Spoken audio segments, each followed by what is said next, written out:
I am Captain Louise Core, 30 years old. Last Tuesday, while sitting in the executive officer's office, my phone received 43 voicemails from my family, the blood relatives I hadn't spoken to in 7 years. Not a single word of concern or an apology. They all said the same 2 words. 7 years ago, I was kicked out of my house in the middle of a blizzard with nothing but a suitcase and $200. My mother told the whole town I was crazy, that I had to go to rehab. In reality, she slandered me just to cover up the fact that she stole her own daughter's inheritance, and they would have kept playing the victim for the rest of their lives if my sister's house hadn't gone into foreclosure last week and she happened to see my name on Google. Before I talk about those 2 words and what I did, please take a few seconds to like and subscribe to the channel, but only if this injustice truly resonates with you. Comment where you live and the local time there. I want to know where you're hearing this story from. Now let's go back to Thanksgiving 2019, the night all the lies began in Ridgewood, Ohio, a small town of 4,000 people, the rotten town where cruel rumors fly faster than artillery shells. The air in the house smelled like burnt garlic butter and a decade of unwashed laundry.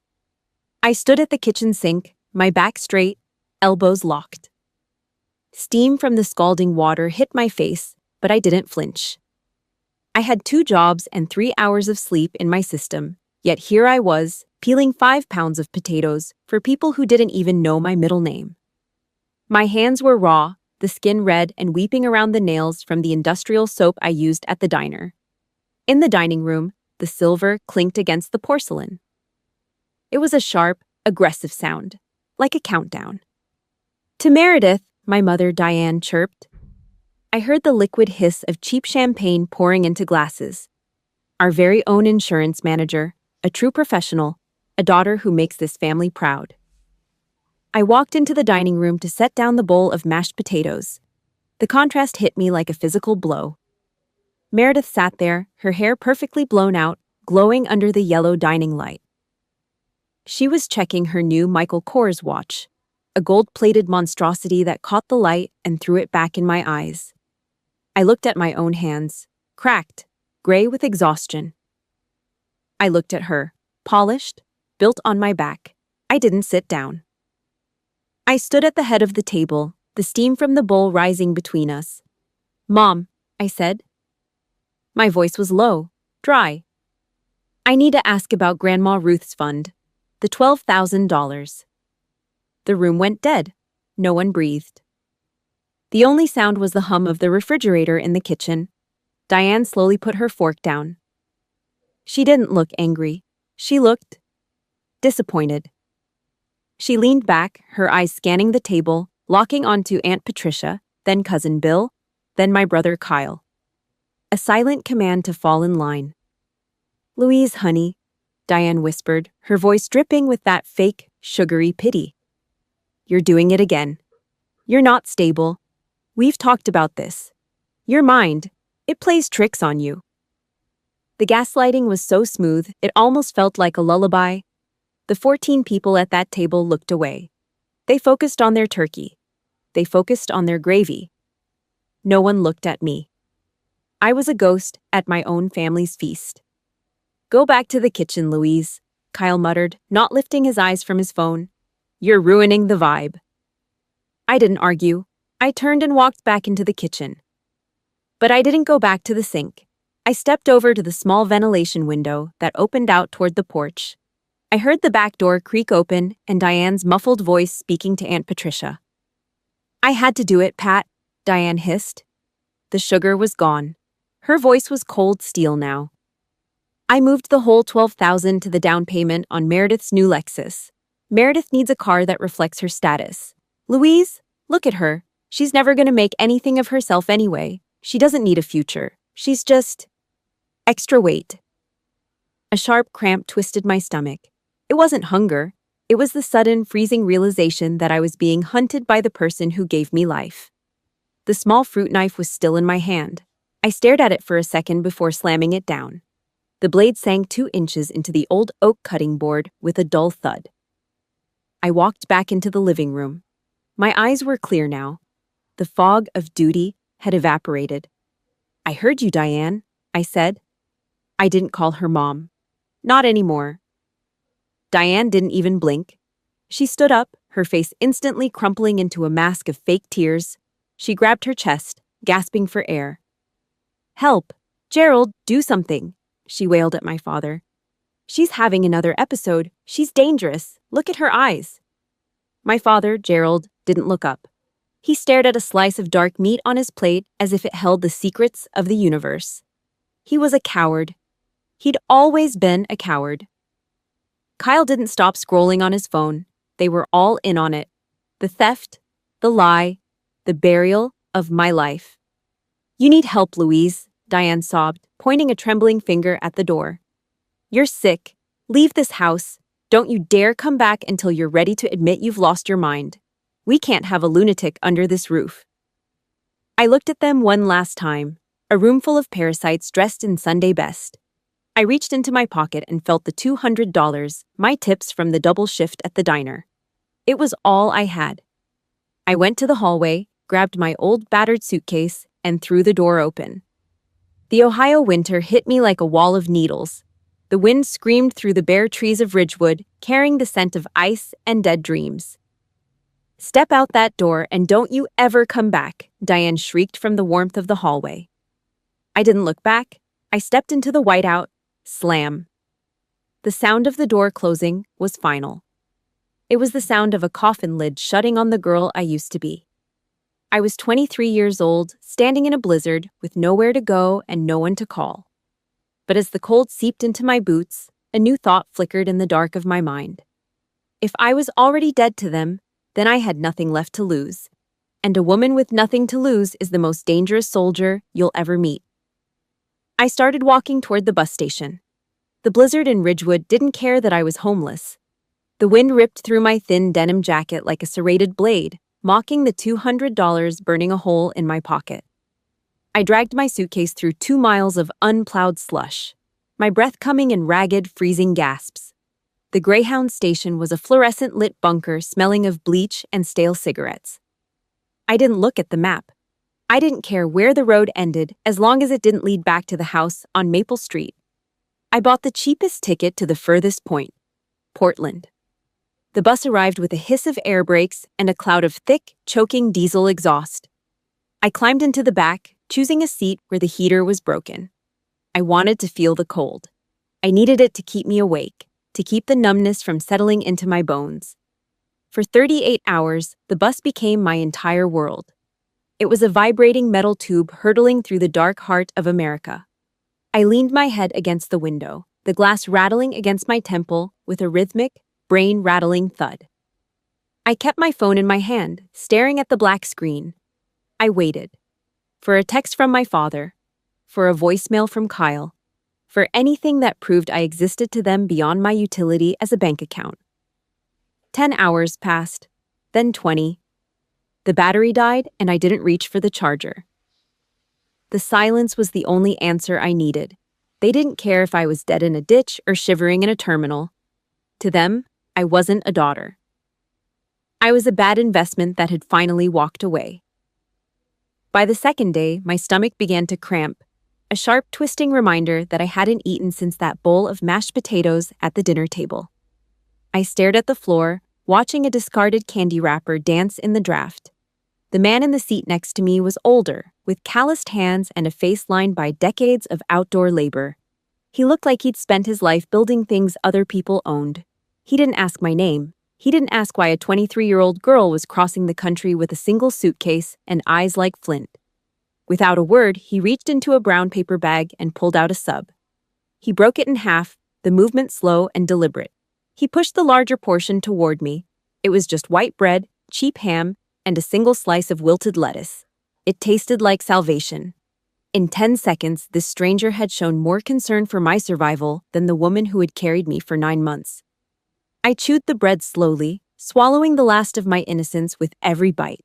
I wasn't a daughter anymore. I was a ghost. When the bus finally pulled into Portland, the sky was the color of a bruised lung. I didn't have a plan B. I walked 3 blocks until I saw the high-gloss posters in a window. Uncle Sam, sharp uniforms, and the promise of a life defined by something other than trauma. I went to a truck stop first, paid $5 to use a cramped, lukewarm shower, and scrubbed the smell of Greyhound off my skin. I put on my cleanest shirt, straightened my spine until my vertebrae clicked, and walked into the Army recruitment office. The room smelled of floor wax and industrial coffee. A sergeant first class sat behind a desk, his eyes flicking over my frame. He didn't see a victim. He saw a recruit. He pushed a stack of papers across the desk, the Form I-9 and the enlistment contract. My hands didn't shake. I signed my name over and over, the ink bleeding into the cheap paper. Then he stopped. He tapped his pen on a specific box. "Emergency contact," he said, his voice flat. "Next of kin for death benefits or missing in action. You left it blank." I looked at the line. My mother's face flashed in my mind, the way she cried fake tears while Meredith wore my inheritance on her wrist. I thought about Gerald staring at his plate. I thought about Kyle's mocking laugh. If I died in some nameless desert, Diane would take the government check, buy a new Lexus, and cry at the funeral for the cameras. She would turn my death into her ultimate performance. "Ma'am," the sergeant prompted. "Parents? Siblings? We need a name." I tapped my fingers on the desk, the sound like a drum beat. I looked him dead in the eye, my voice as cold as the Ohio wind I'd left behind. "I'd rather rot in the mud and be buried in a nameless hole than let them see a dime of my blood money," I said. I took the pen and wrote 3 words in block letters. No one. Before I sign my life away, I need to know if you've ever had to become a ghost just to survive. If this story is making your blood boil, please hit that like button to support my journey. Leave a comment with the word nobody if you've ever had to stand completely on your own. The recruiter cleared his throat, a flicker of something like pity crossing his face before he masked it with professional indifference. He took the paper and fed it into the scanner.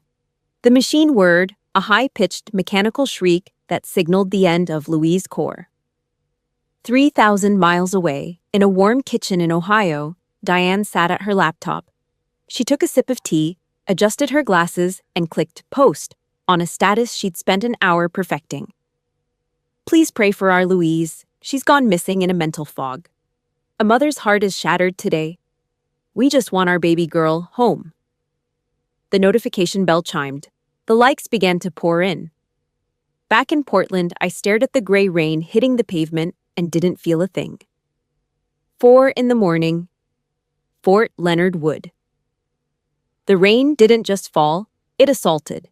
I was a worm in a 30-kilo shell, my face pressed into the freezing Missouri muck. Every time I inhaled, I tasted grit and old copper. The salt of my own sweat mixed with the iron of the earth. Above me, the barbed wire hissed in the wind, a jagged ceiling waiting for me to slip. "You want to quit, Private?"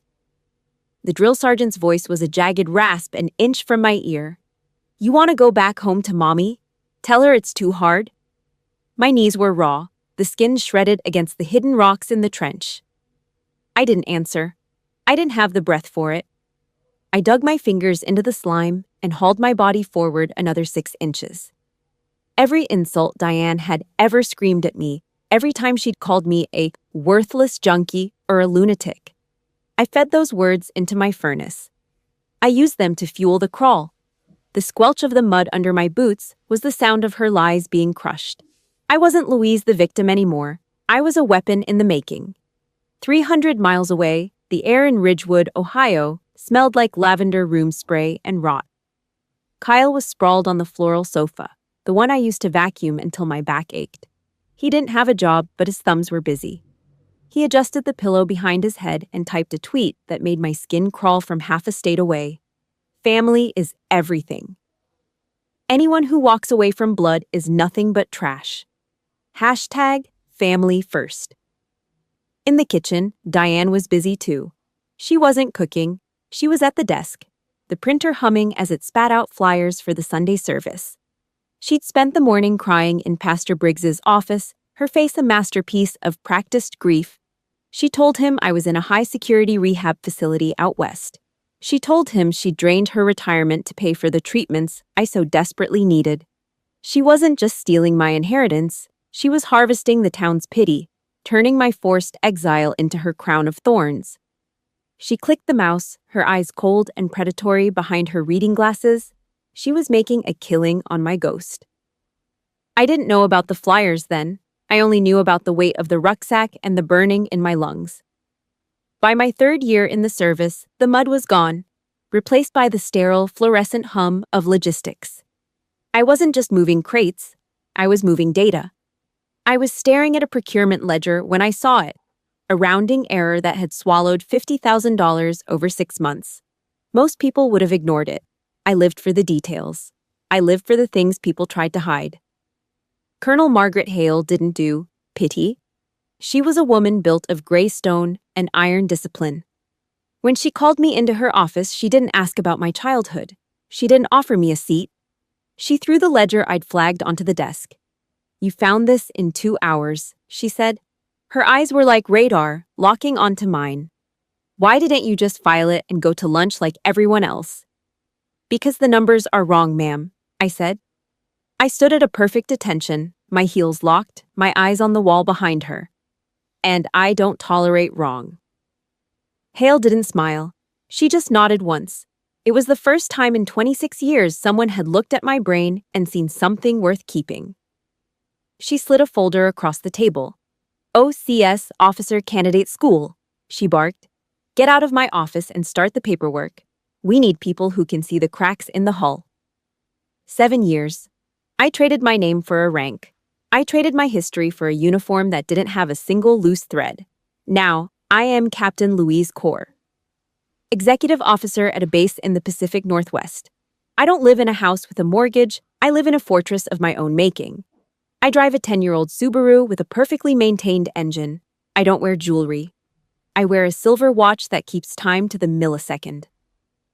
My office is a temple of order. Steel filing cabinets, secure lines, and an operating budget that would make Diane's head spin.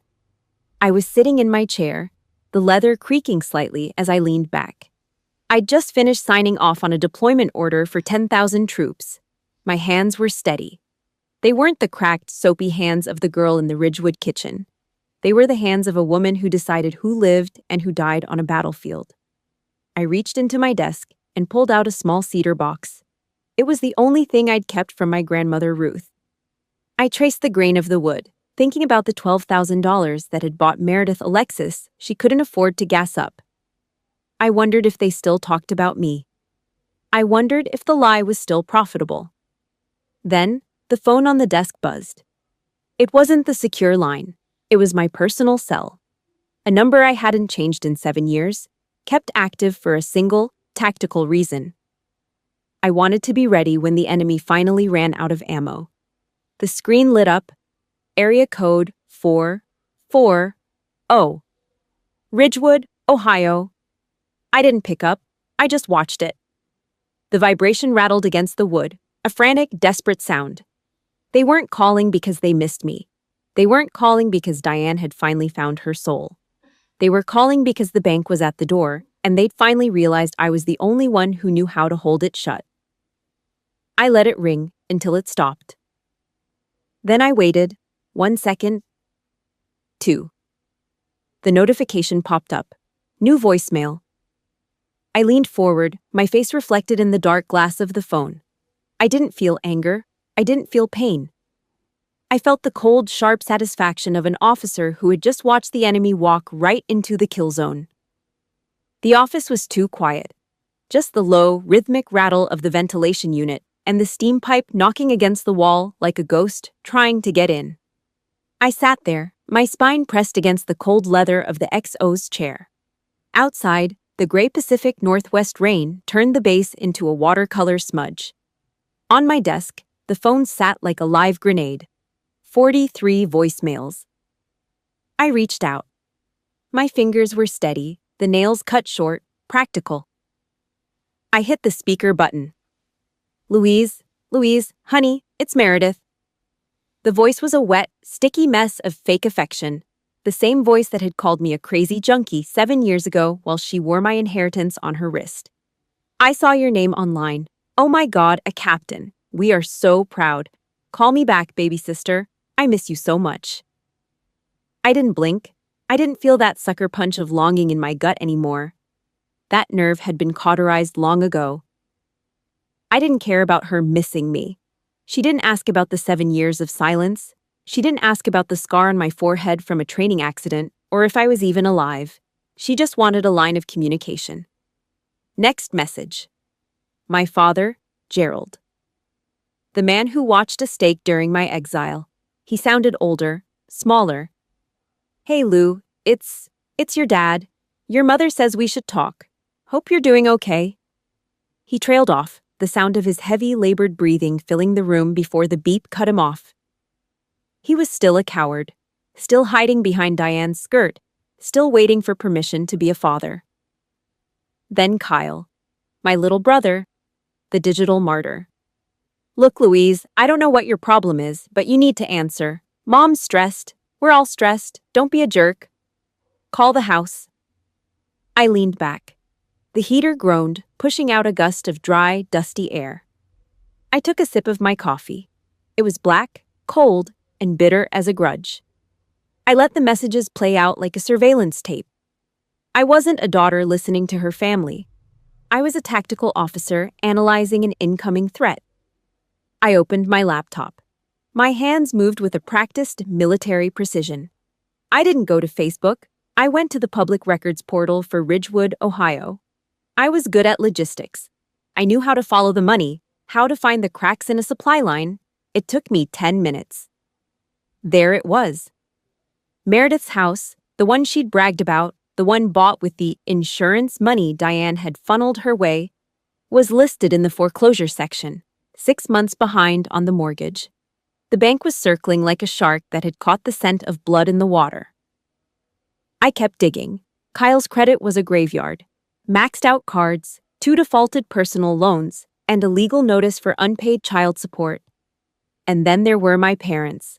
Tax lines on the family home. Diane's church committee status didn't pay the bills, and Gerald's pension had clearly been bled dry by the golden children. They were sinking. The whole Cower empire was a leaking boat, and they had finally realized they'd kicked the only person who could swim overboard. They had Googled me.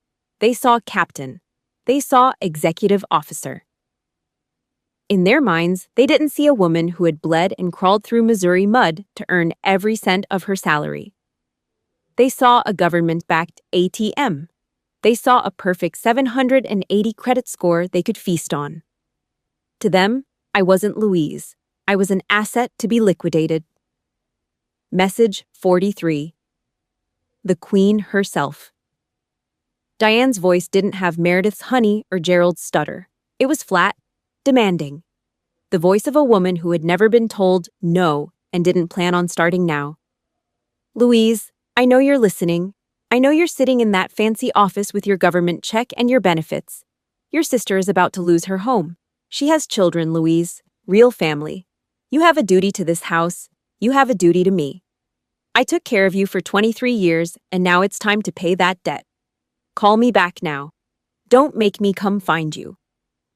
She still thought I was that girl, the one with the soap scum hands and the bowed head. She thought she could still reach through the phone and wrap her fingers around my throat. She was wrong. She had knocked on the wrong door. I reached out and turned the phone off. I didn't block them.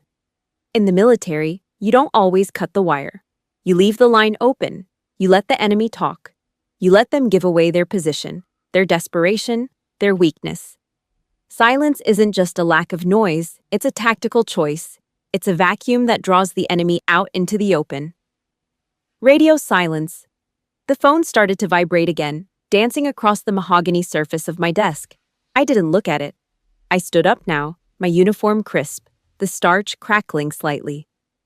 I walked over to the heavy steel filing cabinet in the corner of the room.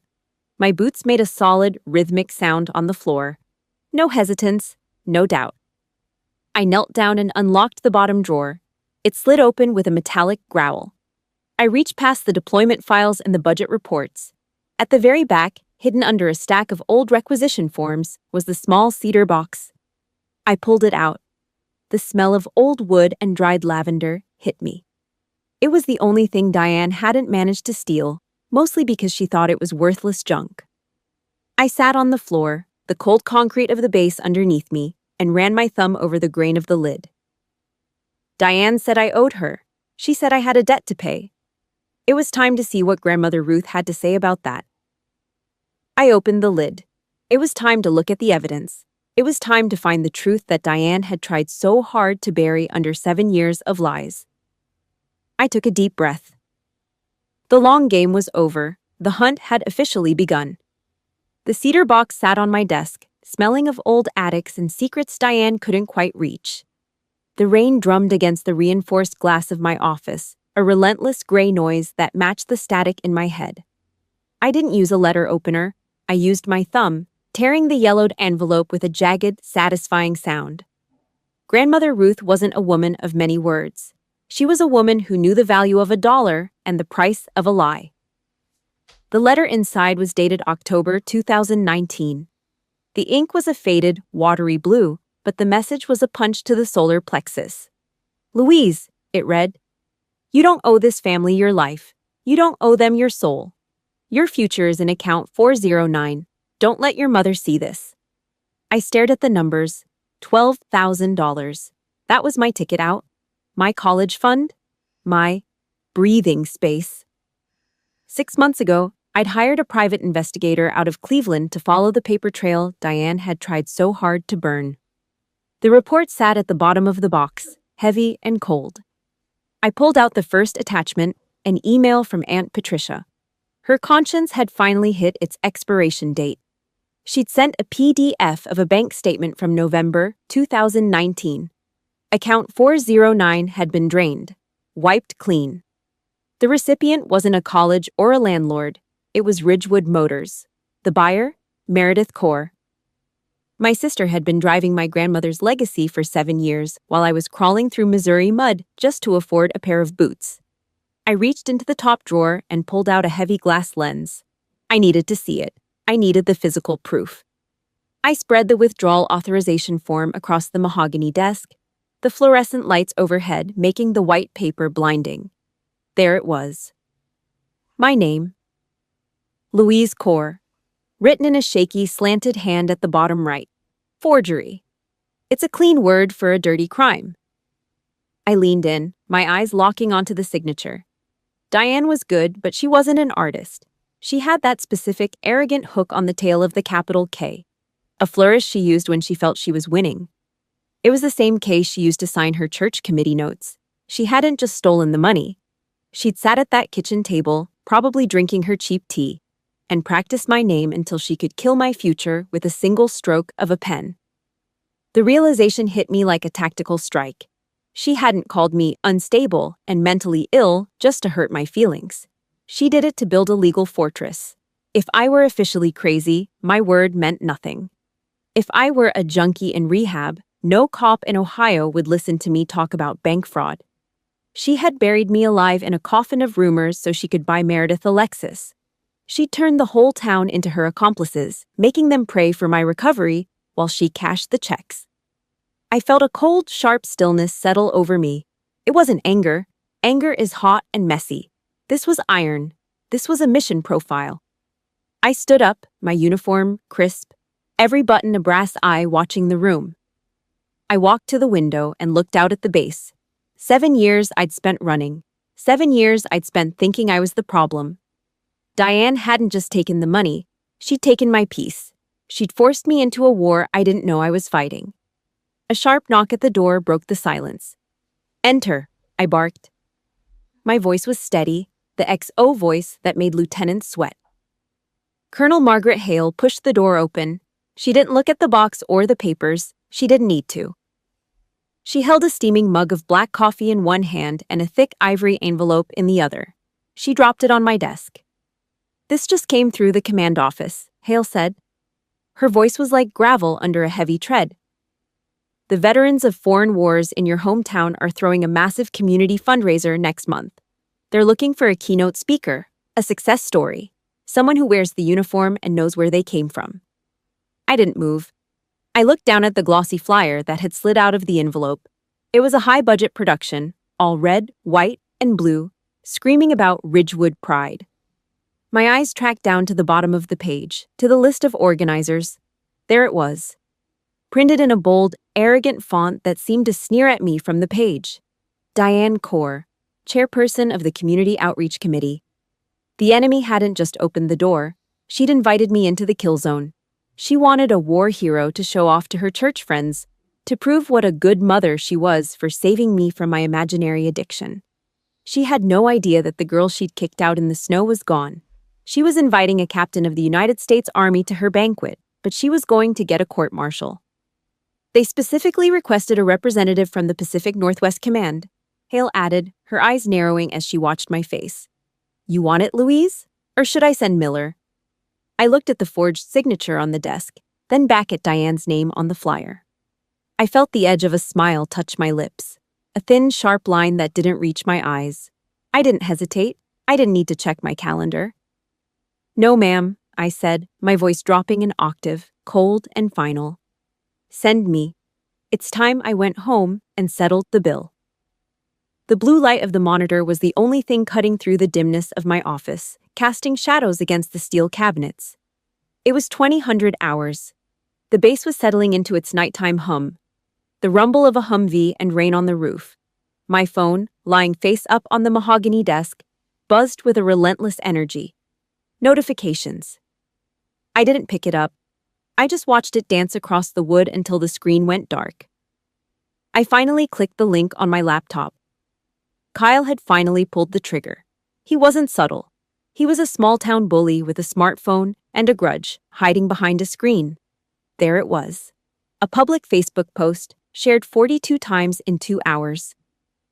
There are some people who wear high-ranking uniforms but forget where they came from, it began.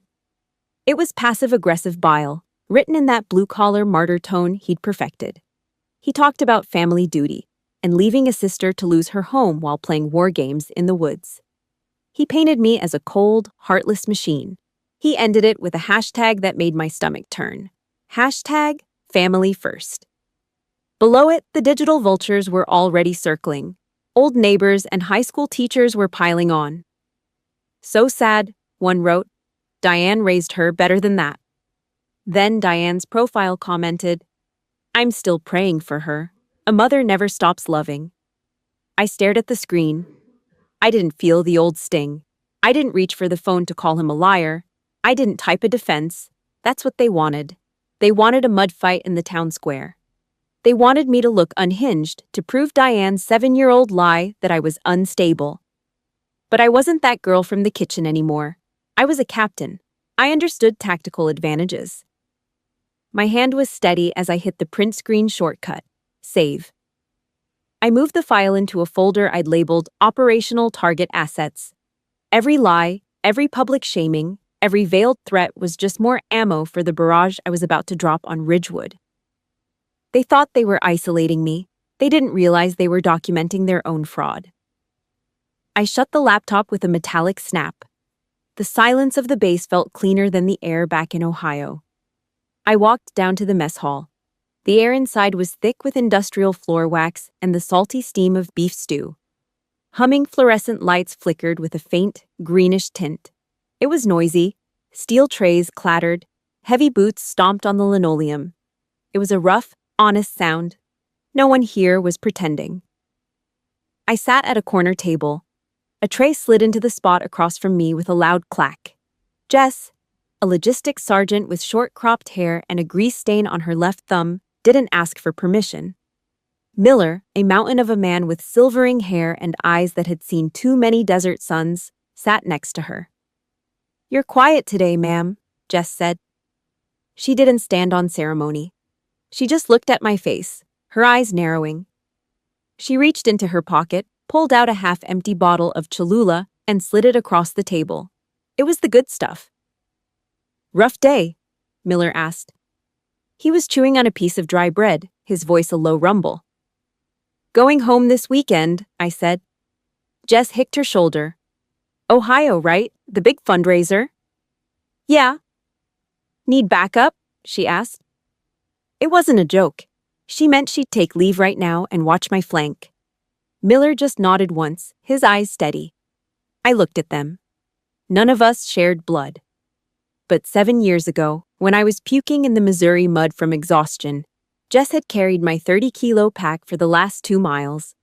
When I'd failed my first land nav test, Miller had sat up with me until 3 in the morning with a map and a red flashlight. This wasn't ADN. This was choice. This was home. I got this, I said. I took the hot sauce and poured it onto the bland stew. It burned. It was sharp. It felt like reality. Back in my quarters, the air was hot and smelled like starch. I had the ironing board set up in the center of the room. My dress blues lay across the bed like a silent witness. The wool was heavy, dark as a winter night. I picked up the iron. The steam hissed out in a hot, white cloud. I ran the iron down the creases of the trousers. Sharp. Perfect. I didn't want a single stray thread.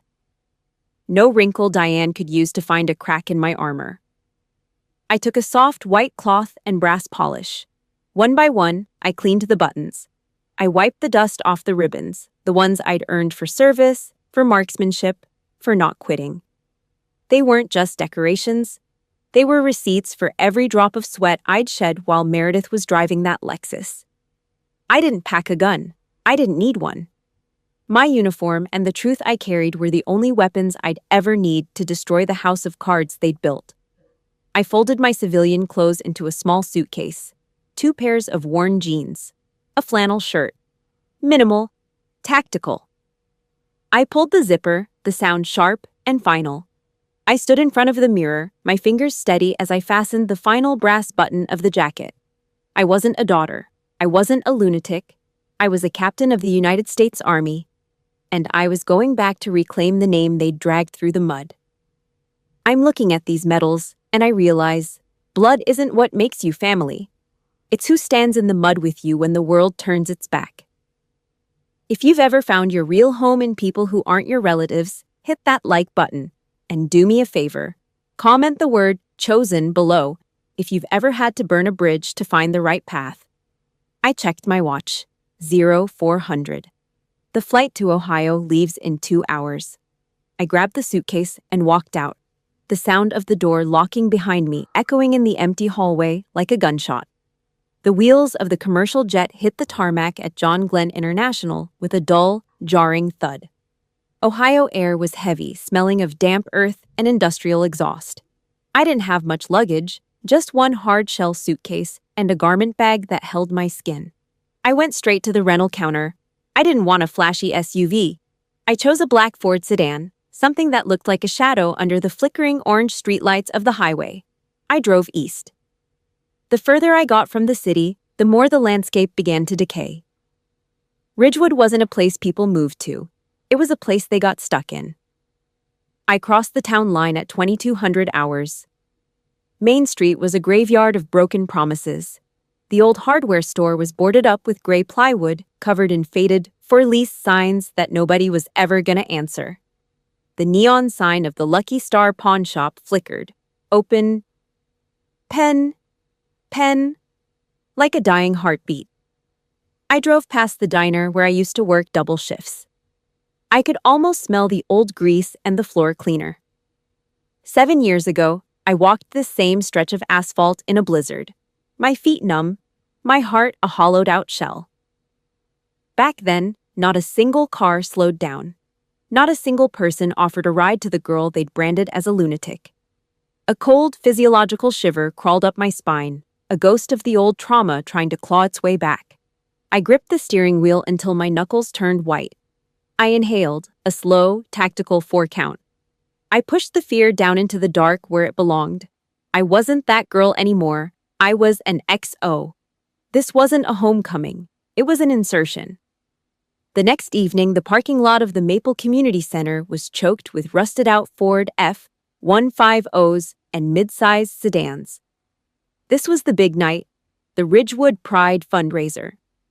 I parked the Ford in the furthest corner, tucked behind a dumpster where the light didn't reach. I sat in the dark, the engine ticking as it cooled.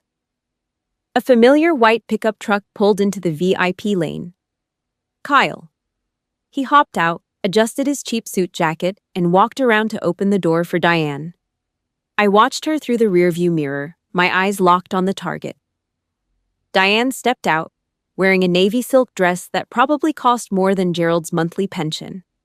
She had her hair done in that stiff, sprayed-down style that didn't move in the wind. She looked radiant. She looked like the town's patron saint of suffering mothers. Gerald followed, his shoulders slumped, looking like a man who'd spent 7 years apologizing for things he didn't do. Then came Meredith. She was wearing a coat with a faux fur collar, but her head was down. She looked like she was waiting for a blow that hadn't landed yet. Diane smiled at the greeters, her laugh carrying across the asphalt, sharp and brittle. She was the chairperson. She was the hero. She had no idea the ghost she'd created was sitting 50 yards away, watching the back of her neck. I waited until they went inside before I moved. The backstage area was a cramped hallway that smelled of floor wax and old curtains. It was empty. Most of the volunteers were out front, busy sucking up to the donor tables. I walked into the small dressing room designated for the guest speaker. I locked the door. I took off my civilian trench coat and hung it on a plastic rack. I reached for the dress blues. The fabric was heavy, a deep, midnight wool that felt like armor. I slid into the trousers, the sharp crease running down the front like a razor's edge. I put on the jacket, the brass buttons catching the dim fluorescent light. I stood in front of the cracked mirror. I pinned the ribbons onto my left chest. The Army Commendation Medal, the Achievement Medal, the National Defense Service. They weren't just scraps of colored silk. They were my receipts. They were the proof that while Diane was busy telling the town I was a junkie, I was becoming the one thing she could never manipulate, a leader. The gold oak leaves of a captain sat on my shoulders, heavy and solid. I straightened my cover, the brim low over my eyes. I looked at the woman in the mirror. The scars were still there, hidden under the starch and the brass, but they didn't ache anymore. I was a fortress. 7 p.m. The muffled sound of 200 people clapping drifted through the heavy velvet curtains. I heard the clink of silverware against porcelain, the sound of a town feeding its own ego. I walked toward the stage wing. The air here was thick with the scent of dust and stage wax. Through a tiny slit in the red curtain, I saw table 1. Diane was sitting right in the center, a glass of Chardonnay in her hand, leaning in to whisper something into Aunt Patricia's ear. She looked so satisfied, so safe. Pastor Briggs stepped up to the podium. He tapped the microphone, the feedback whining through the speakers like a warning siren. "Ladies and gentlemen, please, your attention," Briggs boomed. "Tonight is about more than just money. It's about the spirit of Ridgewood. It's about the children we raise and the heroes they become. We are honored to have a guest with us tonight, a high-ranking officer who has come home to share what it means to serve." I stepped up to the very edge of the stage, my boots silent on the wooden floor. My heart rate didn't even skip. I felt the cold, sharp focus of a predator. "Please welcome," Briggs's voice rose, "Captain Louise Corr." I reached out and gripped the edge of the heavy red curtain. The light from the ballroom started to bleed through as the pulleys began to hum. The kill zone was open. The curtain pulleys groaned, a low, mechanical growl that sounded like a beast waking up after a long sleep. Then, the heavy red velvet split. The spotlight hit me instantly. It was blinding, white, and hot enough to make the starch in my high collar itch against my throat. I didn't squint. I didn't shield my eyes. I stepped out, the old floorboards of the Maple Community Center stage creaking under the weight of my polished black boots. 200 people sat in that dim ballroom. I felt the heat of their collective gaze.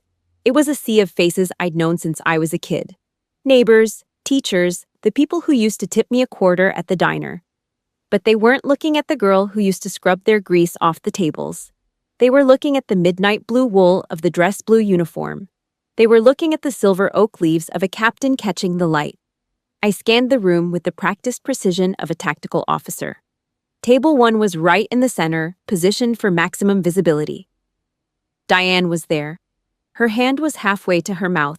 a glass of Chardonnay trembling so hard the pale yellow wine was sloshing over the rim. Her face didn't just go pale, it turned the color of curdled milk. Across from her, Gerald fumbled with his water.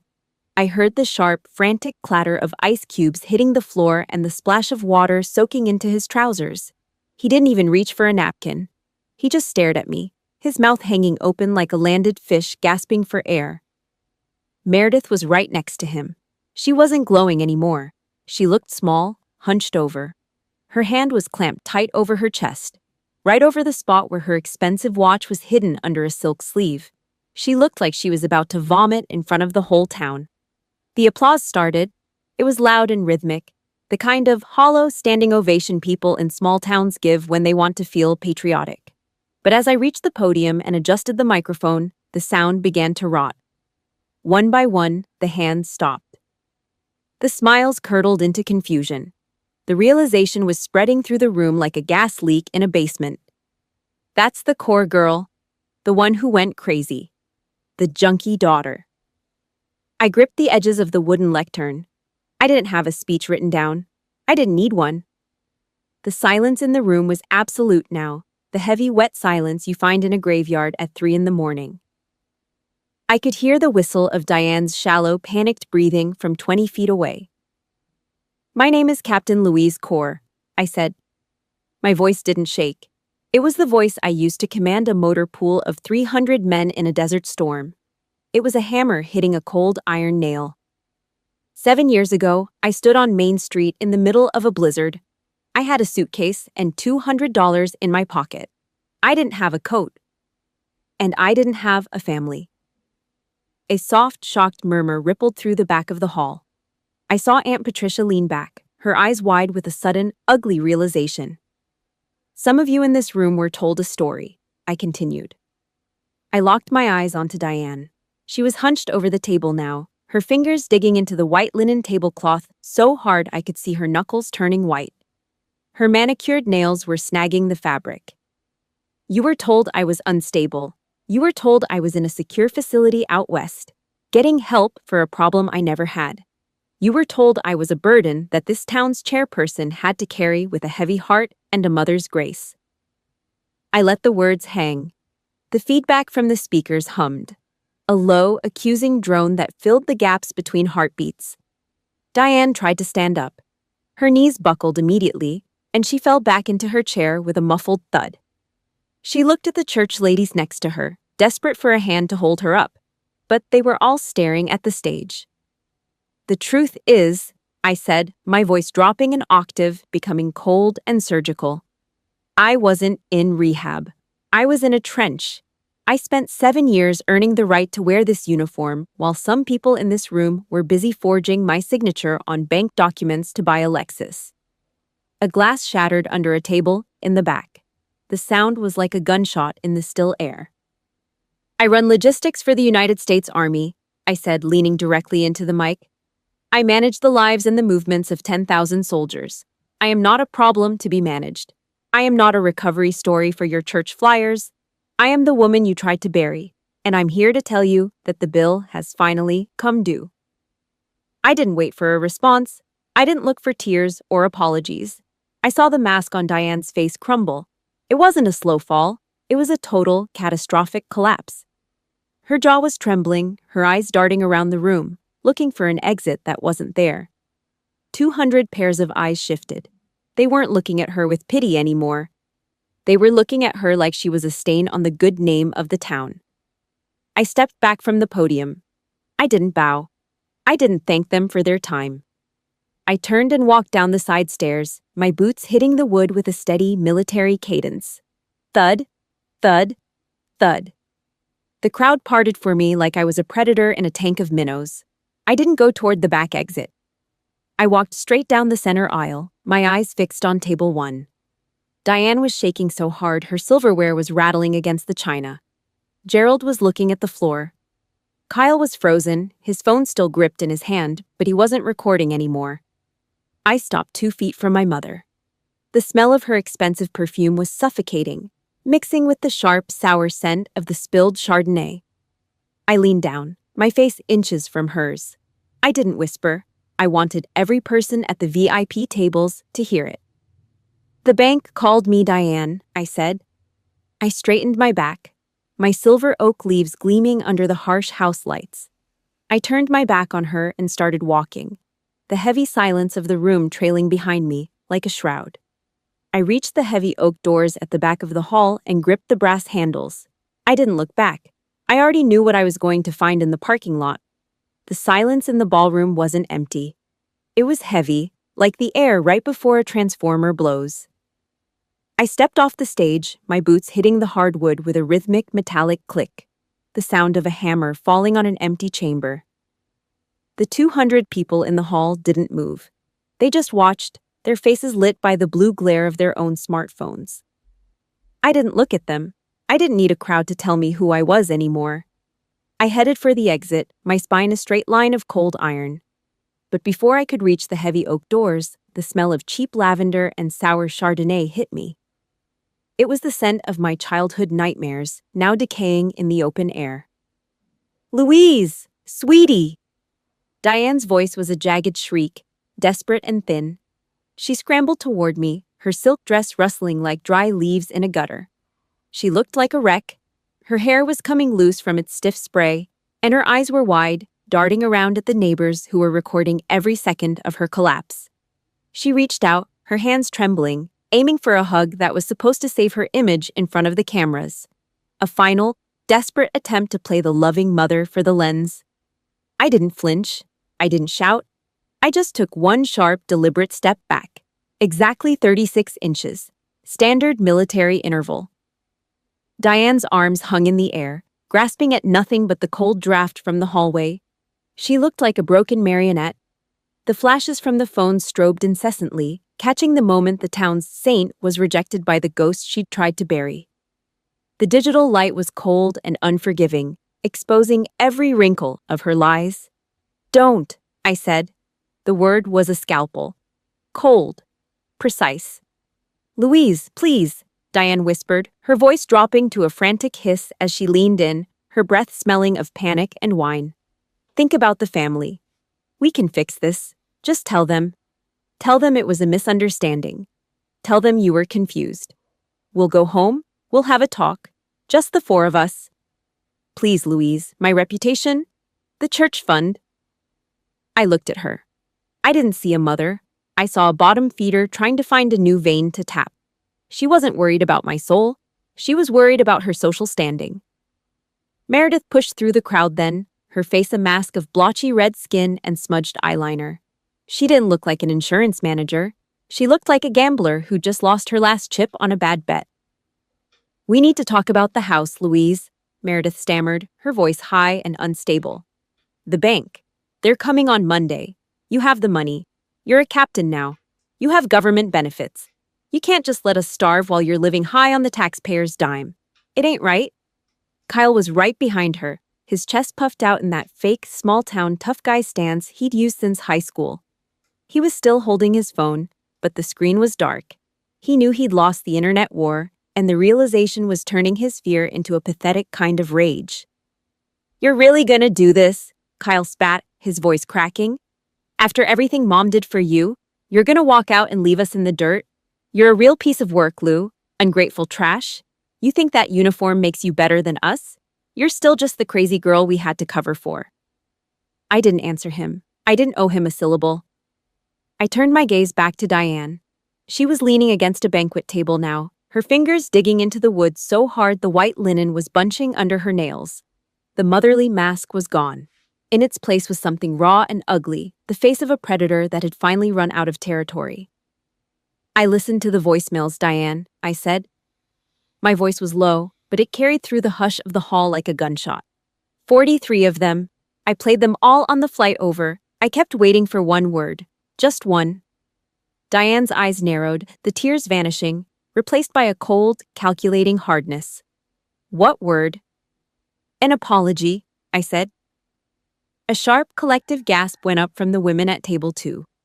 The sound rippled through the hall, a wave of realization that Diane had been caught in the ultimate lie. Diane's jaw tightened. She didn't even try to fake it anymore. "I don't apologize to my own children. she hissed through gritted teeth. I gave you life. I fed you. I kept a roof over your head for 23 years. That's all the apology you're ever gonna get from me. Then you're not a mother, I said. You're just a debt collector who's out of luck.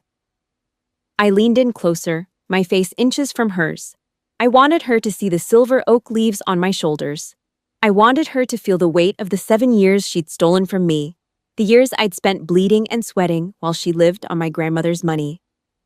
And here's your final notice, I whispered, loud enough for Meredith and Kyle to hear. The signature on Grandmother Ruth's $12,000 withdrawal. The one you forged in 2019. I have the forensic report from the bank's fraud department. I have the copies of the checks you funneled to Meredith's car dealer.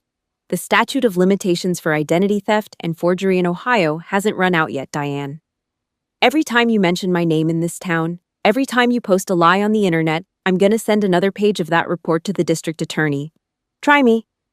Diane's face went the color of a concrete sidewalk. She stumbled back, her hip hitting the edge of a chair, sending a glass of water crashing to the floor. The sound of breaking glass was the final period on our relationship. I didn't look at Meredith's fake tears. I didn't look at Kyle's pathetic, impotent anger. I turned my back on them and walked. My boots hit the floor with a heavy final thud. I pushed through the heavy oak doors and stepped out into the night. The Ohio cold hit me like a splash of ice water, but it felt clean. It felt like the truth. I walked across the parking lot, the dirty, slushy snow crunching under my heels. I got into the black Ford and slammed the door. The sound echoed through the empty lot, sharp and final. I didn't look in the rearview mirror. I knew they were standing under the fluorescent lights of the entrance, 3 ghosts clutching at the ruins of a lie. I took out my phone. I had an email drafted addressed to Diane, Meredith, and Kyle. This is a no-contact order. Do not call. Do not write. If you want to speak to me again, start by posting a public apology for the theft of Grandmother Ruth's money and the 7 years of slander. Until then, you are nothing to me. I hit send. The notification pinged. Message sent. I felt a sudden, massive weight lift off my chest, replaced by a cold, quiet peace. I wasn't running anymore. I was moving to a new position. I turned the key. The Ford's engine roared to life, a low, growling promise of distance. I shifted into gear and floored it. The tires spun for a second, grinding the gray, filthy slush of Ridgewood into the pavement. And then I was gone. The lights of the town faded in my mirrors, disappearing into the dark of the highway. I reached out and turned on the radio, a local station playing a low, steady blues track. I inhaled the cold, dry air of the cabin and realized something for the first time in 30 years. The hunt was over. And for the first time in my life, I was the one who got away. 6 weeks. That's how long it took for the house of cards in Ridgewood to turn into a pile of ash. I didn't have to burn it down. I just had to step back and let the truth do its work. Silence is a weapon, but sometimes consequence is the executioner. The reports from Ohio didn't come from family. They came from the tactical investigators I'd kept on retainer. The town of Ridgewood, with its small-town gossip and long memories, had turned on Diane faster than a winter frost. At the post office, the grocery store, and the Sunday service, the air went cold the moment she stepped in. People who had spent 7 years pitying the suffering mother now looked at her with the sharp, jagged edge of betrayal. Pastor Briggs didn't make a scene. He just called her into the church basement and asked for her resignation. No fanfare, no mercy. Without the church hero status to leverage, the loans Diane had built her life on started to collapse. She filed for bankruptcy on a Tuesday. The silk dresses and the Chardonnay were gone, replaced by a mountain of legal fees and the quiet, suffocating reality of a ruined name. Then there was Meredith. The golden child lost the house she'd bought with my grandmother's blood. I heard the sound of it through a phone recording from the investigator, the rhythmic, screeching tear of packing tape being dragged across cardboard boxes. 32 years old, and she was hauling her life back into the house she'd never really left. She was moving into my old room, the one with the rusted nail holes in the drywall where I used to hang my maps. She sat there in the dark, surrounded by boxes of things she couldn't afford, realizing that Alexis didn't make her a winner. It just made her a thief with a car note. She was a ghost in a room that had already forgotten her. Kyle didn't fare much better. The internet is a hungry beast. When the local news ran a piece on the fundraiser scandal, his girlfriend Tara didn't wait for an explanation. She threw his gym bags and his gaming console onto the lawn. She told him she wouldn't marry a man who bullied his own sister to keep a lie alive. He was back on Diane's sofa now, his bravado replaced by the sour taste of a life he'd spent trying to be someone else's martyr. And Gerald, my father, the man who had spent 30 years hiding in the shadows of Diane's arrogance, he finally found a shred of something that looked like self-respect. He moved his things to the living room sofa. He didn't leave, but he stopped speaking. When Diane tried to cry, tried to use that old, practiced grief to pull him back in, he just looked at her. "You're done, Diane," he told her, his voice a dry rasp. "You drowned this house and you took us all down with you." A week later, a battered envelope with an Ohio postmark arrived at my office in the Pacific Northwest. I sat at my desk, the mahogany surface cool under my palms. I used a simple steel letter opener to slice the top. Inside was a single sheet of lined paper covered in Gerald's shaky, cramped handwriting. "I am sorry, Lou. I chose my own comfort over your safety. I watched them break you, and I didn't move a finger to stop it. I don't expect you to come home. I just wanted you to know that I know." The first apology in 30 years. I didn't cry. Tears were for the girl who lived in the basement. I didn't tear it up either. That would have been too much effort. I simply folded the paper, placed it in the bottom drawer of my filing cabinet, and turned the brass key. I'd answer him one day, maybe, but it would be on my terms, in my time. The debt was settled, but the interest on 7 years of silence was still high. I turned to my computer. On the screen was the homepage of a new website I'd funded with my own salary, the money I'd earned with every mile of Missouri mud and every hour of logistics planning, the Ruth Corps Military Scholarship. I didn't use the $12,000 Diane had stolen. I used my own sweat. The scholarship was for new recruits who joined the service with no family, no backing, and nowhere else to go. At the top of the page was a photo of grandmother Ruth. She was smiling, her eyes bright and honest. She was the only one who deserved that name. Now, every time someone in Ohio Googled Corps, they wouldn't find Diane's church flyers. They'd find a legacy of honor that had nothing to do with her. It was the ultimate silent strike. Sunday night in Portland. The rain was a soft, steady patter against the windows of my small apartment. It was quiet, but it wasn't the silence of a grave. It was the silence of a fortress. I walked to the kitchen and pulled a heavy ceramic dish of meatloaf out of the oven. The steam smelled of rosemary and garlic, rich and honest. I set the table, a rough second-hand wooden piece I'd bought at a flea market. It didn't match the chairs. It didn't have a silk tablecloth. But it was mine. Jess was already there, pouring glasses of a cheap, bold red wine. Colonel Hale was sitting on the mismatched sofa, debating a football score with Miller. They were loud. They were messy. They were arguing about which team had the better defense and which brand of hot sauce was the most authentic. I sat down and handed a plate of hot food to Miller. He took it with a nod, his eyes meeting mine for a second. A steady, quiet acknowledgement between two people who had survived the same war. This table was smaller than the one in Ohio. The silverware didn't match, and the wine came from a bottle with a screw cap. But as I looked around at their faces, I realized I'd finally found what I was looking for. These people hadn't given me life, but they'd given me something better. They'd given me their loyalty. They'd stood in the rain with me when the world turned its back. They were my family because I had chosen them, and they had chosen me. I raised my glass, the yellow light of the lamp reflected in the dark red wine. "To the ones who stay," I said. My voice was quiet, but it was the strongest thing in the room. Blood is an accident of biology. But family? Family is the choice you make when the lights go out. I took a sip of the wine and smiled. The storm outside didn't matter. I was home.